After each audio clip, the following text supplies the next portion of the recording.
Hello and welcome to Roundtable. Clandestine meetings on dark street corners, messages left inside discarded newspapers.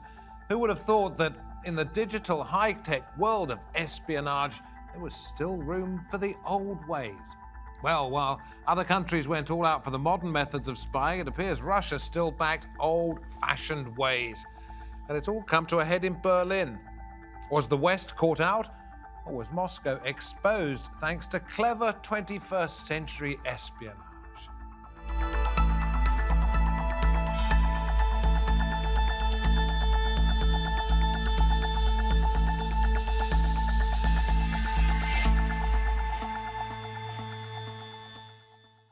Good to have you with us. I'm David Foster. It has been suggested that Russia's tried to infiltrate Germany in particular because of its role at the center of Europe, and because of its ties to Moscow. A former agent is here to tell us if we are witnessing a return to the Cold War ways of spying. German police have arrested a British embassy worker suspected of spying for Russia. He was apparently caught passing documents in exchange for cash.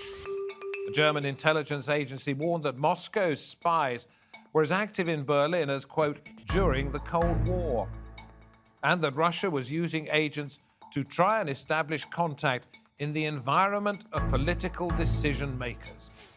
The German foreign minister said, spying on a close ally on German soil is absolutely unacceptable, and we are in full solidarity with our British friends.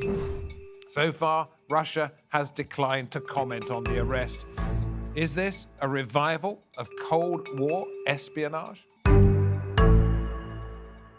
Let's go to Brussels first of all. We say hello to Annie Mashon, former officer at the UK intelligence agency MI5, a spy, and now a whistleblower in Berlin. We're joined by Thomas O'Donnell, geopolitical analyst at the Hertie School of Governance, and then in Aberystwyth in the UK, Jenny Mathers joins us, lecturer in international politics with expertise in Russian affairs. Annie, let me come to you first of all. What do you learn from this old-fashioned spying, what is known as human intelligence, HUMINT? You see it written in books, that you cannot get from modern, in front of a screen, hybrid cyber spying. Well, this is good old-fashioned spying. It's proper intelligence work, which is exactly what MI5 was originally set up to do way back in 1909, which was counter-espionage. And it just shows that this type of old-school spying has never really gone away. The Russians have certainly kept it up. There have been a number of cases, both in the USA and across Europe, over the last decade, showing that they have been setting up spy rings all over the place. And HUMINT is very much the crown jewels of intelligence work. Because, yes, you can over-rely on electronic surveillance, which is what we've seen largely, I think, with the American NSA and the UK GCHQ, in terms of gathering up all our information, particularly during the war on terror. And that, again, creates a problem because you have a needle in a haystack, as we saw with all the terror attacks across Europe over the last decade, where people can be on the radar, but they're not deemed to be important enough, so they're not investigated and not preemptively stopped from carrying out these attacks. So can you learn more from a conversation with one person than you might from scanning 500,000 documents? Potentially, yes. I mean, the chief benefit about HUMINT is that if it's a well-placed source, you can specifically task them to find out specific information about what is being planned. They can talk to the leaders. They can get access to sensitive information. You can brief them on what you want. You can debrief them very specifically on what they get. And that often is what leads to proper preemptive intelligence work, rather than what we see with the war on terror, which has been very much post-event police investigative type work. So yes, human sources are very much the intelligence crown jewels. And this seems to have been a very well-run operation. Well, it was only a small one as far as we know at the moment. A security guard passing on documents. We may find out more in the future. Jenny, why is it that the Russians seem to recognize that this was still a valuable way of collecting information when so many other countries in the West seem to think it was sort of old-fashioned and second-hand and no need to do it anymore? Yeah, I think the Russians and, before them, the Soviets have had a lot of faith and reliance on human intelligence, even though in recent years you have seen them branch out into cyber and social media trolling and so on, all these other more high-tech forms of intelligence gathering. Actually, they have a lot of faith in the human factor and the ability of one of their own people to make a connection, a human connection with someone from the other side, and persuade them either through bribery, through money, or through a more ideological connection to. But I wonder why Russia recognized that it was good to keep up with this and other people decided it was old hat and ditched it. You can see a lot of continuity over, 100 years or so of Soviet and Russian intelligence with this, they always go back to the human factor. They always go back to people. They have a lot of faith in the ability of their own people to work directly with people who might be disenfranchised, who might be disillusioned with their own system, and willing to, work for a different system, work for something they think is better. I wonder how far abroad it actually spreads, or whether, Thomas, Germany was a very fertile ground for this type of espionage because of Russia and Germany's delicate balance. Germany does not want to upset Russia in so many different ways, and Russia sort of exploits this apparent weakness. On the one hand, we're talking about, really this aspect hasn't probably changed that much since the days of the Cold War here in Berlin and before. It always continued. The head of the Bundesamt für Verfassungsschutz, that is to say, the German Ministry for Protection of the Constitution, they have last year a 300-and-something page report, and they really stressed the human intelligence aspect that the Soviets, or the Russians, I should say, engage in, as well as others here in Berlin, especially. What they stress is this is full spectrum. It includes politics, economics, culture, science and technology, and military, and they're very good at it. Now, let me just say, we might not hear as much about it, say, from the Americans. Maybe they're doing the same thing and are just very good at it and don't get caught, okay? But what we have here is something special, though, about Germany. And Germany is really, I would say, uniquely penetrated and interwoven with Russia in a way that no other major European power or your ally of NATO is. And this goes way back. And you could look at the party structure. We, of course, had the Linke, the left party, was very sympathetic to Mr. Putin, but they're no longer his favorite. His favorite now is really the AfD, the Alternative for Deutschland, the far-right party, who goes to Moscow and is treated very nicely, and they're openly supportive of Moscow. But even the center parties, the center-right and the center-left parties, the SPD has a long history of what we call Ostpolitik, of looking to the east. It's actually Neue Ostpolitik, about a third generation of this, for always advocated deep economic ties in order to advance the interests of Germany, which is quite different. Well, of course, however, and then we don't have to go back too many years to see that there was a connection between Russia and East Germany. Only 1989 did that end, and there may have been a spillover. Let's get back to the spies themselves, if I may. And Annie, let me throw this one at you. Okay, human intelligence reveals things that perhaps studying through an algorithm data does not. What human qualities does it take for a spy to be very good at what they do in this field rather than a machine?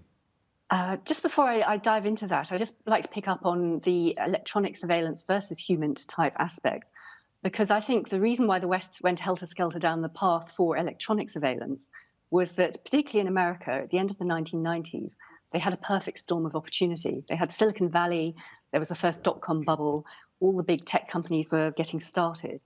And the NSA at the time said very clearly they wanted total mastery of the internet.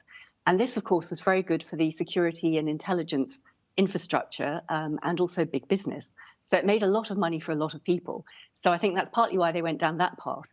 And also running a human source is very resource intensive and very difficult. You have to be there, you have to control them, you have to keep them safe as well. So it's a much more resource intensive and there's no profit effectively apart from the intelligence you get. So in terms of what a human source can report, I think it's much more, it's vital if you want to get preemptive intelligence. And in terms of the qualities you look for in those sort of people, when you come to try and target and recruit a new source, you're looking for 4 key vulnerabilities. And I think Jenny touched on 2 of them, which is money and ideology. And I think in this case, particularly with our Berlin spy, obviously there seems to be an ideological component because of what was revealed of all his stash of memorabilia from Russia and Ukraine in his flat. And obviously money, because he was paid for this, allegedly. But the other 2 sides would be compromise, i.e. someone's being caught out being naughty, perhaps arrested by the police, and then the intelligence agencies can target that person and say, you do us a favor, we'll get you off. And the 4th one is ego. So in the sense that someone is flattered that they can be seen to be a sort of potential James Bond type figure. Well, but in terms of being just throw particularly something effective, you need to be very cold-blooded. Let me throw in something from a former KGB major, Boris Karpyshov. I don't know whether you've heard of him, but he said this: the damage even low-fly agents cause can be devastating. This guy we're talking about, could have been ordered to install listening and video devices in restricted areas such as the briefing room. Jenny, what I'm asking you is, A, do you believe it's true that low-flying agents, as they're described there, can cause massive, massive damage?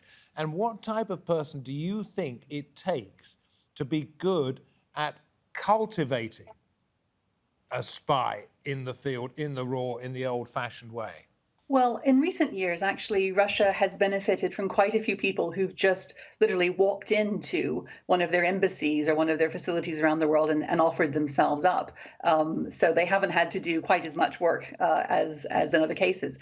But what you're looking for, I suppose, in a handler is someone who can press the right buttons, so who can use any of the 4, vulnerabilities that Annie was talking about, and knows how to leverage them appropriately, and knows how to keep that person on side. And it's certainly clear that obviously if you have someone in the upper echelons of decision making, if you have people like the Cambridge Five, back in the 1930s, then yes, obviously they're going to give you fantastically valuable intelligence. But yeah, certainly low-level people, especially someone like a security guard who can get into all kinds of places in a facility, could be very valuable. Can you train that sort of skill, the ability to press the right buttons, or is it something that you have to identify as being innate in a certain individual? I'm sure it's a bit of both. There are people who have been historically, and especially in Soviet intelligence, legends of people who have had that great skill of cultivating, identifying the right person and keeping them loyal and keeping them going. But I think intelligence officials wouldn't be very good at their job if they couldn't be trained. And so obviously there's an element which can be taught, of course. Thomas, I want to ask you about Germany once again. This is your area of expertise. Please throw in anything else that you would like to.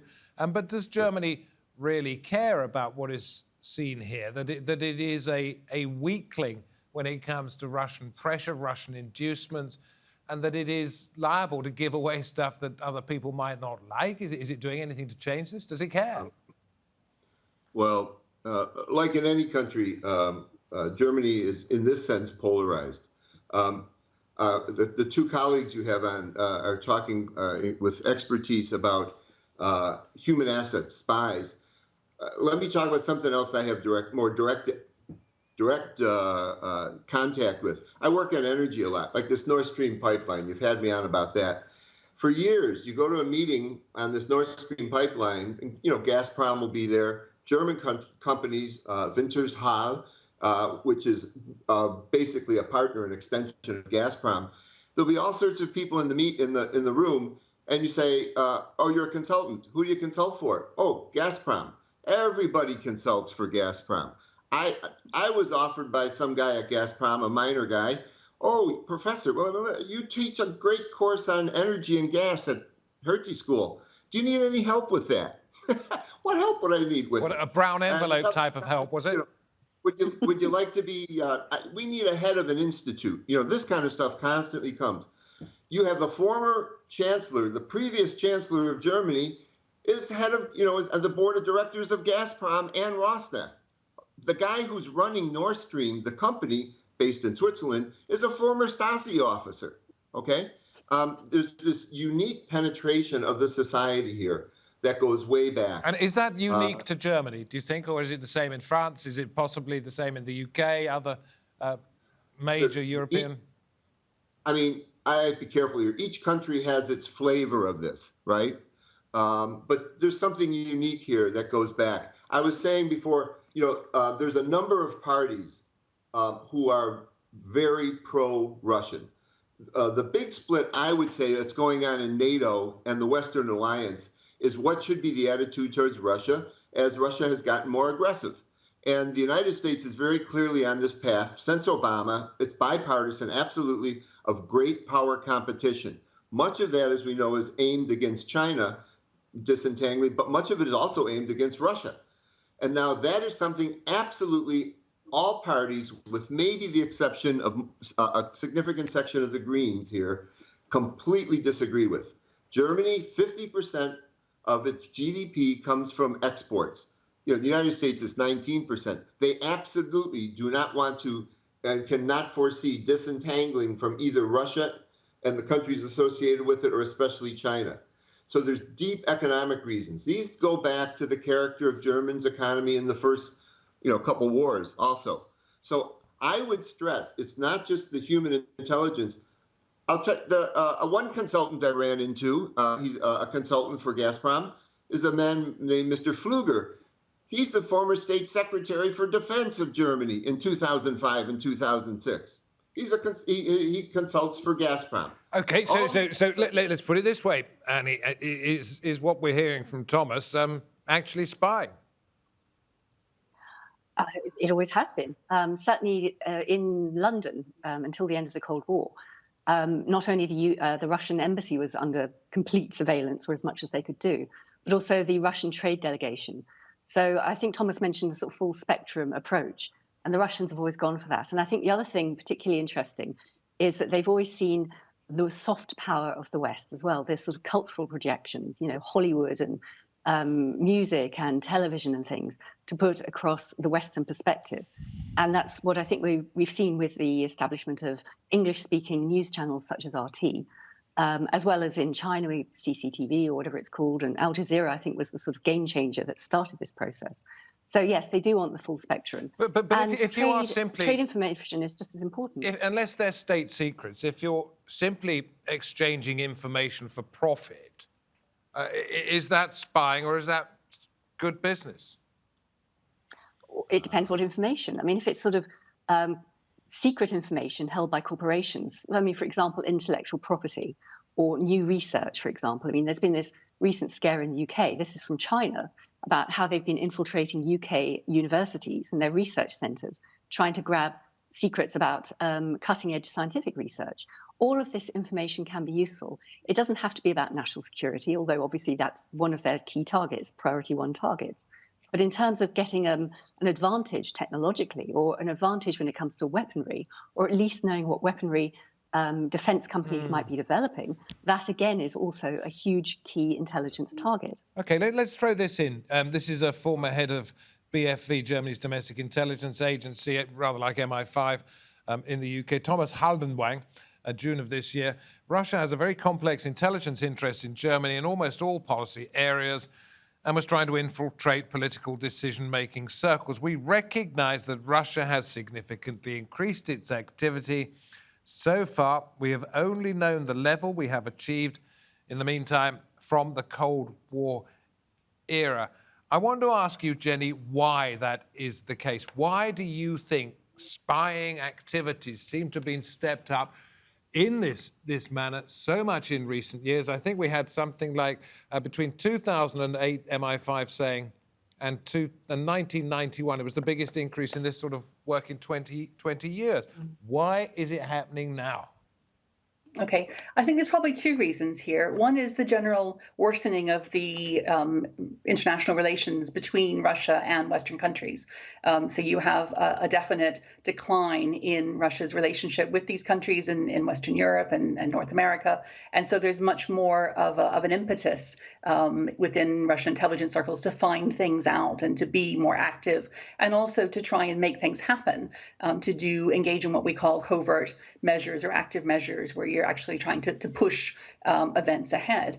But I think the other possible reason is that the regime that Putin presides over is a very complex web of state entities, business, criminal forces, and the intelligence and security services, all in many cases working with each other in ways that are very, very complicated and very integrated. And, we got a flavor of that from some of the comments that Thomas was making. And so you have a Russian state, which is very heavily securitized, but also, has very strong economic interests, right alongside the fact that you've got deteriorating relations with the West.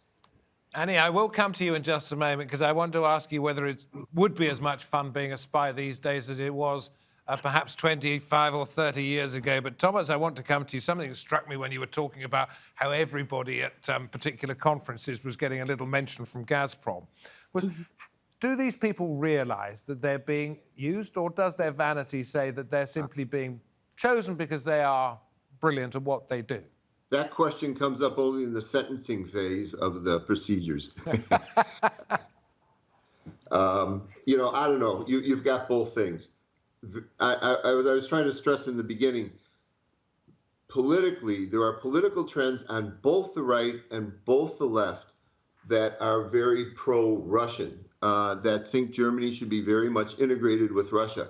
In the United States, for example, we say, here's a country that has an autocratic government. There's people like Navalny resisting. We should be in there for them. And this, a lot of section of German society won't have that attitude. It's more of something you might see in the 18th, 19th century. Well, we're one great power. We have a democratic system. Here's another power over here that has another system. There's lots of different systems. This is pragmatism. We have to deal with these countries. And it's not a matter, there's not this idea that we're going to bring the wall down and we're going to transform that country. You get that amongst certain people, but it's not the same that they might see the Americans as very naive as seeing foreign policy in these terms all the time. So it's not just on the left. If you go in the Christian Democratic Party or the CSU, the fellow I mentioned before, who was state secretary, who was a consultant for Gazprom, a nice guy, but he's a consultant for Gazprom and Nord Stream, he was with the CDU. And I remember Henry Kissinger gave a memo to Nixon saying, well, the Social Democratic Party with Willy Brandt, they have this whole thing about Ostpolitik, and they're going to get in a bit over their head. They don't have it, but they're basically good people, but they're getting in over their head with the Russians. But we have, on the other side, historically in Germany, the conservative business class, they see Germany as a country of the East. If you look where Berlin was, that was like in the middle of Prussia in the olden days. It went way over to basically to the Russian border. And many people still think of things in this terms here. And it's just natural that they go in that direction. Okay. And so what you asked me, what are people thinking? A lot of people think we're doing business with our neighbor. And this is the way it is. We've always had difficulty with them, but this is how it should be. Okay. Some people will say, this is going to be our Mexico, only they've got nuclear weapons. And if we want to be a great power, hey, this is better than Mexico. Annie, let me come to you. We've only got a few minutes left. I mean, call me naive, but when I first heard this story breaking, I heard the Third Man theme in my head. I saw Orson Welles on a street corner. Okay, that's Vienna, this is Berlin, but it happened to be in Eastern Europe. And that was going back, 50, 60 years. I just wonder how much spying has changed in terms of its appeal to those who want to be in espionage, or whether, in fact, the old ways are the best ways, and that's what you should do if you go into the business. I think you need to get a balance. I mean, this is where we started this conversation, in fact. And also, I have to say, because I was trained to be a recruiter while I was in MI5, the people who want to be intelligence officers or spies tend to be avoided. So effectively, your day-to-day job back then was picking through a lot of data, crunching through a lot of information, and trying to sort of put together these tiny fragments to build up a picture of what or who might be a threat. And then, of course, once you've done that and you need to decide what action you need to take, then the operation will go live. So rather than it being a desk job and an analyst job, suddenly you're out there on the streets, you're coordinating teams from all sorts of government agencies. It can be an operation timed down to the second in order to stop a bomb going off or to catch a spy handing over information or something like that. And that's when it gets exciting. Or you might be, of course, meeting human sources in safe houses and debriefing them or recruiting them. So it's a sort of job of two halves, or it was when I was working there. I don't think the actual role have changed significantly since then. But what will have changed, of course, is the technology. They've got a lot more information to crunch through. They have to rely on algorithms, which are not entirely accurate. We can see how easily they can go off beam, and they might miss leads. But again, the intelligence officers themselves will also, some of them, be out there trying to recruit spies, just as the Russians recruited this spy. And they will be running live operations, potentially to save lives from bombs going off on UK streets. So it's a very important job, and I would never discourage people from joining with the right motivation. But it's all about human nature. You do need to have a very strong ethical framework. Isn't it? As much as an algorithm can go wrong, so do humans make mistakes. That's what makes us human. Look, it's been fascinating. Thank you very much indeed. Thomas, much appreciated your thoughts about the German-Russian relationship. Thank you very much indeed, Jenny, for joining us once again. Great to have you on the programme. And Annie, good to have your thoughts too. Thank you very much indeed. We've played a game of I Spy, but it is over. For me, David Foster, and the Roundtable team, we hope to have your company next time. Until then, goodbye.